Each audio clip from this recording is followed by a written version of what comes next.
داشت رو این پیرنی که دادی ترام چی نوشتی؟ نوشتم که چاقالیش کن بره. سر همین بود که عقب نشینی کرد و فرداش آتش بس رو اعلام کرد. تو میدونه من کسخل بشم با یه دونه پارادور برم بالای تپاق تپه بیتو رو میکشم پایین. حالا هر چقدر میخواد بگه رادار گریزه.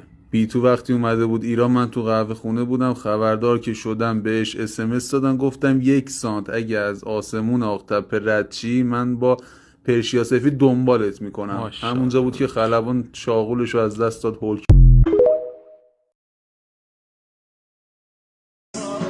ریمیکس بای SCR بیتس. دوباره نخوابیدم، افکار پریشون، اگر دوستی وارد میشه شب میزنن شبی خون. با خودم درگیر دست به کری بود، از آینده نامیدم، از گذشته پشیمون. ولی چه میشه کرد؟ چه گوی داره میخوره این الکی میدوه فقط واس خودش. من خودم رو جر بدم از این پسر فوتبالیست در نمیاد. از وقتی که قدش انقدر بود کف دستشو ماچ کرده بود. مردم بچه دارن، ما هم بچه داریم. بابا پدر سگ گدا شبیه تو هم نیست اصلا. آره داداش همه میگن.